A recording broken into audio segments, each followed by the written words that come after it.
My name is Dani Prescott. I am 31 years old. And 4 months ago, my father left me a voicemail I still haven't listened to. It sits in my phone like a stone at the bottom of a pocket. 2 minutes and 47 seconds.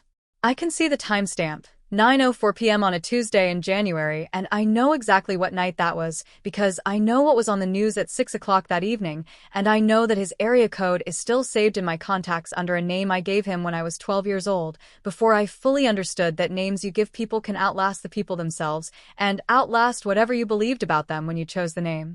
I haven't deleted it. I haven't played it. I'm not entirely sure which of those facts says more about me, or about him, or about the 16 years that sit between that Tuesday in January and the last real conversation we ever had. The one where he handed me 2 folded 20s, set them on the kitchen table with 2 fingers, and pointed at the front door. I was 15 years old. I took the money. I picked up the bag I had already packed, because some part of me had understood before I came downstairs that this was the direction the evening was going. I walked to the front door. I opened it. I stepped out into the rain. I did not argue. I did not plead. I pulled the door shut behind me and I stood on the porch for a moment and I listened to the rain on the roof, and then I walked down the steps. If you want to understand why I didn't argue, why I folded those bills into my jacket without a word, why I had already packed the bag, you need to understand the 12 years that came before that night. All of it. The full architecture of what that house was and what I was inside it. And before I get into all of that, I want to stop for a moment and ask you something. Tell me where you are right now. Tell me what the light looks like outside your window, whether it's early morning where you are, gray and just beginning, or late at night with the room lit only by your screen, or somewhere in the suspended middle of an afternoon that can't decide what it wants to be. I think about light a lot now. I didn't used to. When you grow up in a house where the emotional atmosphere changes without warning depending on another person's mood, you stop noticing the external weather because the internal weather is always more pressing, always more immediate, always the thing you are trying to read and prepare for. But you learn, eventually, when you are finally in a house of your own choosing, to look out the window again, to let the sky mean something. My father's name is Gerald Prescott. He is 61 years old now, though I know that only through arithmetic, not contact. I have not seen his face in 16 years. He was not a violent man. I say this first because it seems to be what people most want confirmed, as if the absence of physical harm is equivalent to the presence of safety. He was not violent. He was certain. That was his primary quality. A dense, settled certainty about the value of things and people, including me, that had been established at some point before I was old enough to contest it, and that no evidence I produced ever meaningfully disturbed. He had decided what I was. He lived inside that decision with complete comfort. I spent the first 15 years of my life trying to produce counter-evidence, not yet understanding that I was submitting it to a court that had already issued its ruling. My mother left when I was 3. I include that not for sympathy. It's simply the geography. She and my father separated when their marriage became something neither of them could continue inhabiting, and she moved to Tucson for a job, and I stayed in Columbus with my father because that is what the custody agreement said. I saw her at Christmas, school breaks, and 2 weeks every summer. For a long time those visits were the only places I fully exhaled. She was not perfect, she would be the first to say so, but she looked at me with curiosity rather than assessment. She asked me questions about what I was thinking rather than what I was producing. She laughed at things I said. These seem like small gestures when I list them plainly, but inside my father's house, their absence was total, and so when I encountered them at my mother's apartment in Tucson every summer, I felt their weight each time, felt them the way you feel warm water when you've been cold for a long time. My father remarried in October 2005. I was 8 years old. Her name was Renata Flores, and she had 2 sons from her previous marriage, twins, Marcus and Joel, both 6 at the time of the wedding. I want to be precise about Renata because she is easy to miscast in this story. She was not a classic wicked stepmother. She was not calculating or dramatic or deliberately cruel. She was simply a woman who had married a man she loved and brought her children into his house and treated his existing child the way one treats a piece of furniture that was already in the room when you arrived, acknowledged occasionally, worked around when necessary, neither resented nor particularly considered. What I watched from the age of 8 onward was my father become a different man around Marcus and Joel. Not a better man, necessarily, but a warmer one. Looser. He attended their soccer games and stood on the sideline in the cold in a way he had never stood anywhere for me. He used a different register of voice with them. Easy, amused, present. He helped Joel with a science fair project over 3 consecutive weekends in February 2007, sitting at the kitchen table with poster board and a hot glue gun, and I remember watching from the doorway of the hallway for approximately 4 minutes before I went to my room, and I remember that I did not let myself cry because I had already, at 9 years old, developed the private discipline of not letting myself cry over things I could not change. I want to be careful here.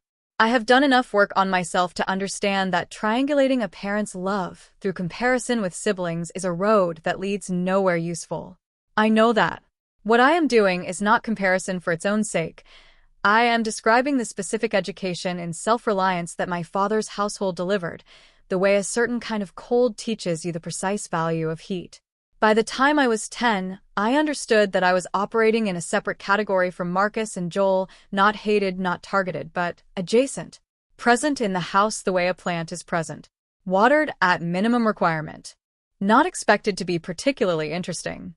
My father's method of engaging with me, on the occasions when he engaged, was evaluation. How were my grades? What was I doing with my time? What did any of it mean for my future? These were not conversations, they were audits. I was not a bad student.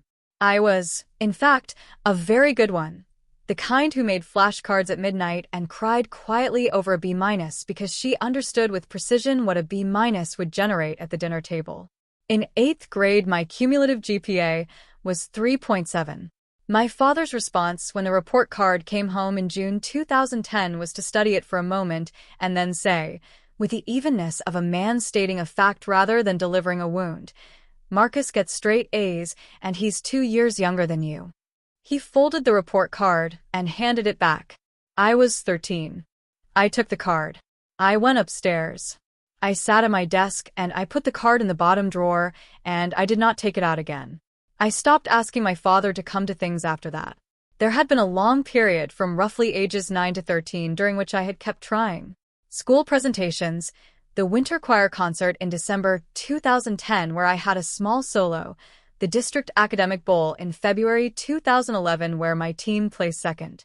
He had a reason for each one, and the reasons were always logistically defensible. A work obligation. A commitment with the boys. Something that had come up.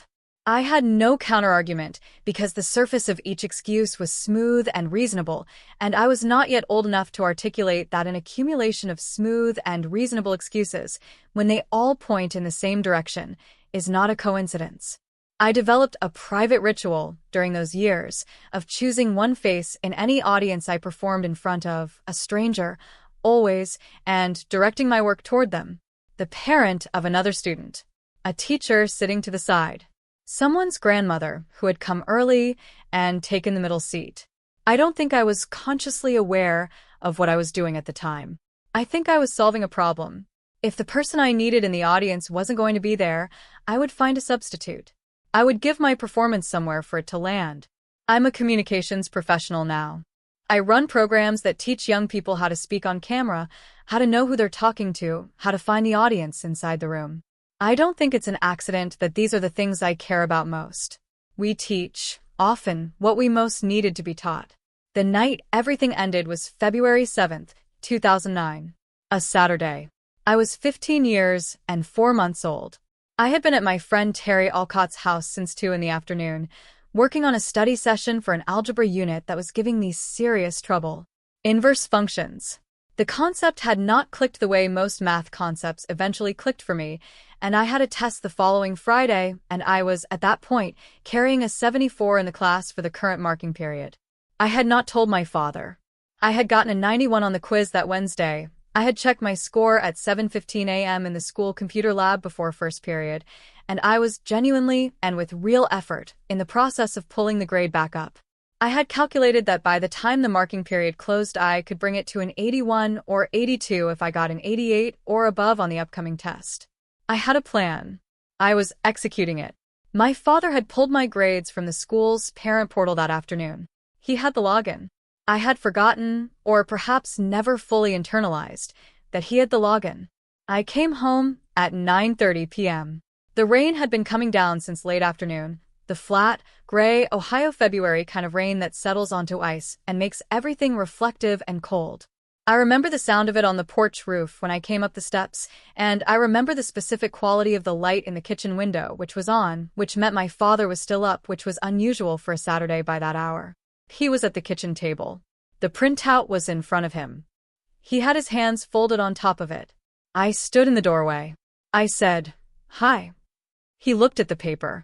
He looked at me. He did not ask me about the 91 on Wednesday. He did not ask me what unit I was struggling with, or what I had done to address it, or what my plan was for the Friday test. He said, in a voice that was entirely level, entirely without heat, which was in some ways worse than anger would have been, "A failure doesn't deserve a father. Come back when you're worth something." The refrigerator hummed. The rain was on the windows. From somewhere in the back of the house, I could hear the low murmur of the television in Renata's room, which meant she was awake, which meant she had heard the front door, which meant she could hear us, and which meant she had chosen to stay behind her closed door. My father opened his wallet. He removed 2 $20 bills. He set them on the table between us and pushed them toward me with 2 fingers, the way you slide something across a surface to indicate a transaction is complete. I looked at the bills. I looked at him. I picked up the money. "Okay," I said. I went upstairs. And I want to be precise about this, I had not consciously planned to leave that night. But I also did not pause or deliberate when I reached my room. Something in my body seemed to understand what was being decided without my having to decide it. I took the backpack from my closet. I put in 3 changes of clothes. My school ID. My retainer case. The small journal I had been keeping since I was 11. My phone charger. I stood at my desk for a moment, and I looked at my textbooks, and I picked up the algebra book. I have thought about this choice many times since. I was 15 and being expelled from my father's house, and I picked up the algebra book because I was going to pass that test on Friday. It says something, I think, about who I already was even then. I came downstairs. My father was still at the kitchen table. He did not speak. I walked to the front door. I opened it. The cold and the rain came in. I stepped onto the porch and pulled the door shut behind me. Renata's bedroom light was visible through the window at the side of the house. It stayed on. She did not come out. I stood on the porch for perhaps 30 seconds. I'm not sure why. I wasn't waiting for the door to open. I think I was just taking a last measure of the place, filing it the way you note the exact details of something before you put it away. The porch boards, the rain gutters, the yellow light from the kitchen. Then I went down the steps and walked to Terry's house, which was 6 blocks away, and I sat on Terry's front step in the rain until she came to the door at 10:02 p.m. because I had texted her from the sidewalk. I called my mother from Terry's hallway at 10:07 p.m. She picked up on the 3rd ring. I told her in roughly 4 sentences what had happened. She was quiet for a moment, a particular kind of quiet that I understood as her absorbing something and deciding how to hold it before she spoke. She said, "I'll wire you money in the morning. Stay at Terry's tonight." And then she said, "I'm sorry, Dani. I'm sorry that's who he is." She did not say "I warned you," or "I knew this would happen," or any of the things she might have been entitled to say given that she had watched my father for 12 years before she left. She said, "I'm sorry that's who he is," and I have returned to that sentence many times in the 16 years since, because I think it contains a complete and accurate philosophy. It does not excuse him. It does not explain him as something more than he is. It simply names him correctly, which is the beginning of being able to stop contorting yourself around someone. I stayed with Terry's family, her mother, Donna Alcott, who ran a catering business out of their kitchen and who set a place for me at the table every night without discussion, as if it had always been there, for 3 weeks. My father did not call during those 3 weeks. He did not email. He did not contact Terry's family or the school or my mother. He had said a thing and closed a door, and as far as he was concerned, it seemed the matter was resolved. I checked my phone every morning, not because I believed he would reach out, but because I was 15 and the body has its own expectations separate from the mind's, and the body had not yet fully accepted what the mind was beginning to understand. I passed the algebra test on Friday, February 13th, 2009. I got an 89. I know this because I still have the test in a folder which I have carried through 6 apartment moves and 1 house, and which I cannot quite explain keeping except that some objects become documents. Final grade for the marking period. 82. My father never saw it. My mother drove up from Tucson in early March. She took me to get the rest of my things from the house. My father was at work. She had confirmed the timing, and I packed the remainder of my room into 2 large duffel bags and a plastic bin. It took 40 minutes. Donna Alcott sent us off with a foil-wrapped tray of food for the drive, and she hugged me in the driveway for a long moment and said nothing, which was exactly right. We drove to Tucson. I watched Ohio flatten and dry as we went southwest. By the time we hit New Mexico, I felt something I did not immediately recognize, and then I did. I felt the specific lightness of an absence. Something I had been carrying, braced against, monitoring for years, the constant low-level attention required by an unpredictable evaluation, was no longer there. I should say that lightness is not the same as happiness. I was not happy. I was sad in the way you are sad when you finally accept a true thing you have been resisting. But the lightness was real, and I noted it, and I thought, this is what it feels like when a weight is gone. Remember this. It will be useful to know what this feels like. Tucson was strange at first, the way every transplant is strange. The light came from a different angle. The air was dry in a way that felt almost aggressive after Ohio winters. My mother's apartment was on the 2nd floor of a complex on Camino Seco Road, and my room had a window that faced west, and in the evenings the sky did things that Ohio sky did not do. Oranges and purples in registers I had no reference for, as if the desert were showing off. I let it show off. I had nowhere to be. I finished 9th grade remotely, enrolled through a virtual program my mother's school district accepted. I passed every class. My algebra final grade for the year was an 84. I did not allow myself to be proud of this in any way that included my father, which is to say I did not think about what he would have said about an 84 in algebra, or what it meant that I had earned it without him, or any version of the comparison that would have kept him present in the story. I filed it under. I did the thing I said I would do. That's sufficient. I started at Pueblo High School in September 2009 as a sophomore. I was the new girl who had arrived from Ohio mid-cycle with a quiet effect and very good grades and no particular interest in explaining herself, which in high school reads as either threatening or intriguing depending on who's reading it. I found my people gradually, the way outsiders always do, not through broad socialization but through specific encounters.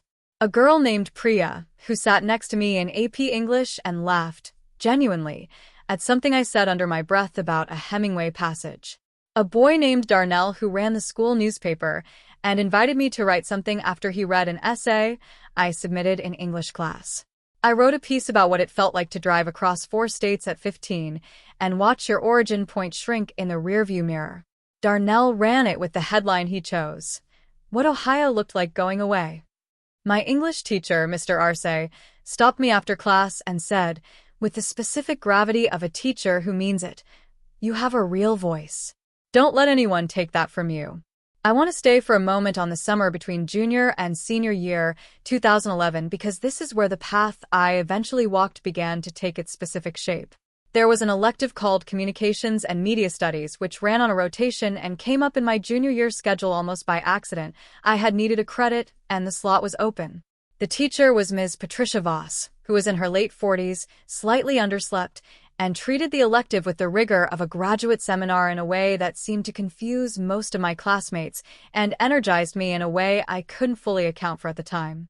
Ms. Voss's class ran a weekly 10-minute video news segment for the school's YouTube channel, and she treated every aspect of production. The scripting, the on-camera delivery, the editing, the pacing, the question of what made a story worth telling, with the same thoroughness. I did not coast in that class. I stayed late. I rewrote my scripts 3 and 4 times not because MS, Voss required it, but because I wanted to understand why the third version was better than the first, and then why the fourth was better than the third, and what exactly was the mechanism. I started volunteering to do the on-camera pieces. I learned to look at a lens the way you look at a person, not at the glass, but through it, toward the specific human being on the other side. Ms. Voss wrote my college recommendation letter in November 2011. I have a copy of it. She gave me one when I left, and she described my work in her class in terms I didn't fully believe at 17, and have come to understand better since. She wrote that I had an unusually precise instincts for the relationship between a speaker and an audience, and that this quality in a 17-year-old was rare enough that she wanted to name it explicitly rather than let it go unremarked. I read that letter standing in my mother's kitchen, and I folded it very carefully, and I put it in the folder with the algebra test. I applied to the journalism program at the University of Arizona in November 2011 on a full fee waiver. I received my acceptance letter and a merit scholarship of $7,400 per year in March 2012 on a Thursday afternoon, and I read the letter sitting on my mother's kitchen floor, and then I sat there for a while because I didn't have anywhere specific to put the feeling. My mother came home from work at 5:45 p.m. and found me still on the floor, and she sat down next to me, right on the tile, and we sat there together until she eventually got up and made spaghetti and brought it back, and we ate on the floor because neither of us could think of a good reason to move. The University of Arizona years were the years I became, with increasing precision, the person I had been trying to find my way toward since I stood on that porch in the Ohio rain. My student loans totaled $14,300 across 4 years, lower than most of my classmates because I had worked every semester without exception, first at the campus media center and then from junior year onward as a part-time production assistant at KVOA, the NBC affiliate in Tucson. At KVOA, I learned under deadline conditions what the gap was between knowing how to make a segment and actually making one. The difference between theory and the 4:30 p.m. call that the anchor's introduction needed to be cut by 40 seconds and the producer needed a replacement in 12 minutes. I was paid $13.75 per hour, and I treated every hour as tuition. My GPA over 4 years was 3.81. I graduated in May 2016 in an auditorium where my mother sat in the third row in a yellow blazer she had bought specifically for the occasion and cried openly, which she would deny later, and which I will tell anyone who asks. I walked across the stage, and I thought about a number of things, and I will not pretend that my father was not briefly among them: the algebra test, the $40, the kitchen table in the rain. I thought about those things for approximately 30 seconds. Then I thought about what came next.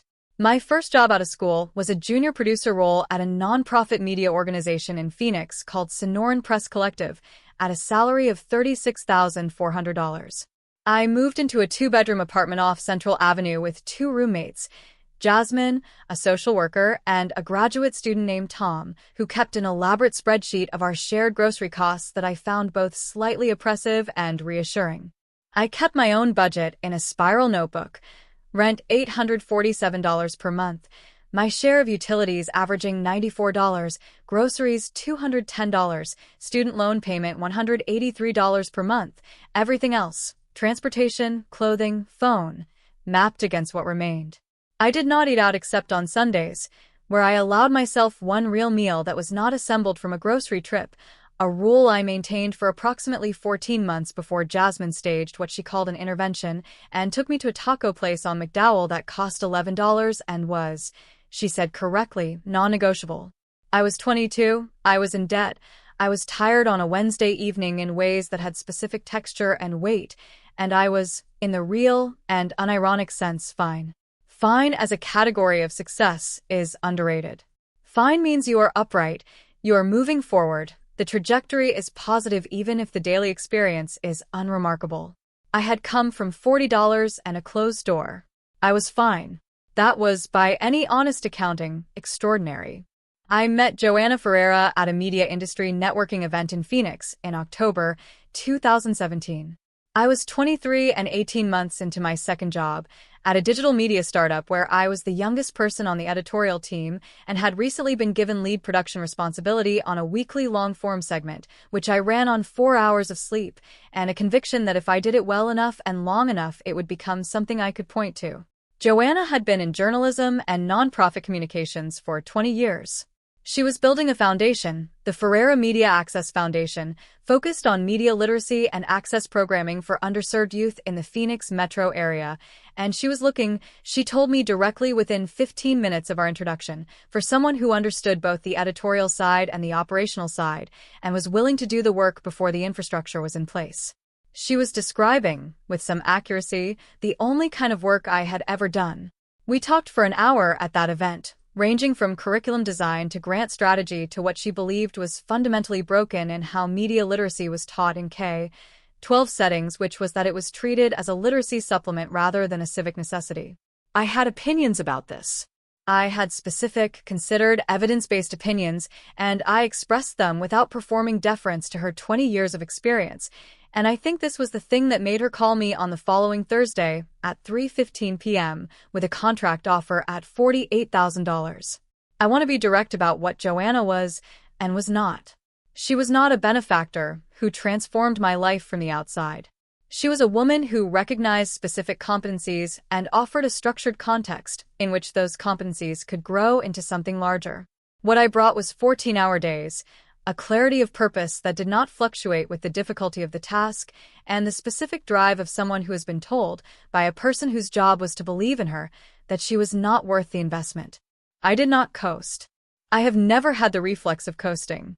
When you grow up in a house where the approval you need is structurally unavailable, you either stop trying entirely or you develop a motor that runs independent of external validation.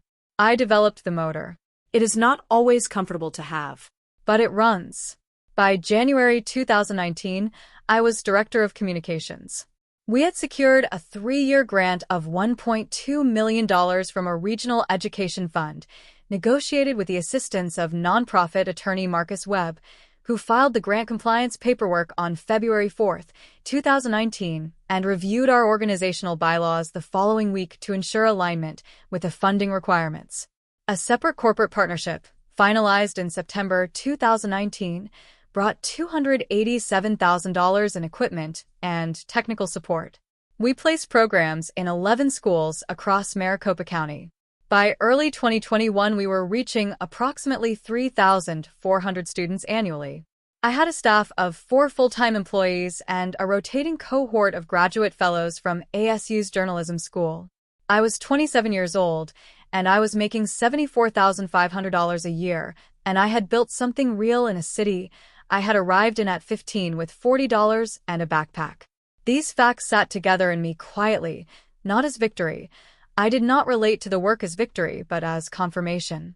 Confirmation that the algebra test was right, that the motor was real, that the thing I had been making in the dark for 16 years had the specific shape of something that had always been there, waiting to be found. My father existed, during this period, only as a number in my phone that I had neither occasion nor need to call. I thought about him the way you think about a weather system that affected you once and has since moved elsewhere, present in memory, no longer relevant to the forecast.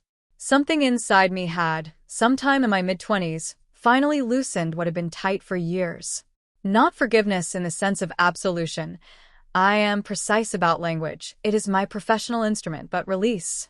The specific decision to stop carrying something that was not mine to carry, that had never been mine to carry, that I had been handed at 8 years old, and had walked with until I was old enough to set it down. I set it down. I kept walking. In November 2024, a journalist named Carla Min from Channel 7's Evening News Division called my office at 2:30 p.m. on a Wednesday. She was producing a segment on youth media literacy programs ahead of a state education budget hearing, and the Ferrera Foundation had come up in her research. She was warm, specific, clearly prepared. She had read our annual report and had a question about a particular program outcome metric before she even asked if I'd do the interview. We scheduled the on-camera portion for the following Tuesday. The segment ran on January 14, 2025. The 6 o'clock broadcast. I watched it on my laptop in the office at 6:03 p.m., alone, after the rest of the staff had gone home. 6 minutes and 4 seconds. Carla had done it well. The framing was accurate, the context was right, and she had included a clip of a 16-year-old named Amara from one of our East Valley schools explaining, in her own words, the difference between a source and a headline. Watching Amara speak, composed, specific, looking directly at the camera the way I had learned to do in Ms. Voss's classroom 14 years earlier, I felt something I've come to recognize as the truest marker of work that is correctly placed. Not pride in myself, exactly. Something quieter. This is what the work is for. This is its shape when it lands. I closed my laptop at 6:09 p.m. I put on my coat, and I drove home, and I made tea, and I stood in my kitchen at 9:11 p.m. reading something on my phone when the notification arrived. A voicemail. 2 minutes and 47 seconds. The name I had entered at age 12, still in my contacts after 16 years through 4 phones and 2 operating system migrations, still there because I had never had a pressing reason to delete it and had never had the occasion to call it. I set the phone face down on the counter. I stood there for a moment. I finished making my tea. I sat at the kitchen table. I read for 40 minutes. I went to bed. The voicemail is still there. I check the timestamp sometimes when I pick up my phone. 9:04 p.m., January 14th, 2 minutes and 47 seconds. I think about what might be in it. His voice, Terry suggested when I told her. I told her I knew. She asked if I was afraid of what it would do to me to hear it. I thought about that question carefully, the way it deserves to be considered, and then I told her honestly, I don't think I'm afraid of it. I think I'm being careful. There is a version of listening to that voicemail that comes from the 31-year-old woman standing in her kitchen who has built a life entirely on her own terms, and there is a version that comes from the 15-year-old on the porch in the Ohio rain who still, on some cellular level, wants to hear something different this time. I want to be sure I know which one is holding the phone when I press play. Some things you lose, and they leave a specific shape of room. You can spend years trying to fill that room with the original thing, insisting it is the only thing that will fit. Or you can eventually understand that the room was always yours, that you get to decide its purpose, that the absence itself is not the end of the story, but only the condition under which the story became possible. I know what fills my room now. 11 schools. 3,400 students. A girl named Amara, who at 16 already knows how to look at a lens and trust the person on the other side of it. Some doors close themselves. You only have to stop holding them open. There is research for anyone navigating something similar, an absent parent, a reappearance after years of silence, the question of how much access to grant someone who removed themselves from your life and now wants to return on their own terms. That is worth knowing. Family therapists who specialize in estrangement and adult reconnection will tell you that the terms of reentry matter as much as the reentry itself. That reconnection without accountability is not reconciliation, it is simply re-exposure. That you are allowed to take as much time as you need to be clear about which version of yourself is making the decision. And that clarity is not cruelty, it is self-respect. The voicemail will still be there tomorrow. And the day after. It will be there until I decide what to do with it on a timeline that belongs entirely to me. If you were in my place, if the person who handed you $40 and pointed you at the door at 15 called 16 years later, after watching your face on the 6 o'clock news, would you listen to that voicemail? Or would you decide that your peace is worth more than whatever is in those 2 minutes and 47 seconds, and let it sit exactly where it is? I'm still working on my answer. Let me know yours in the comments.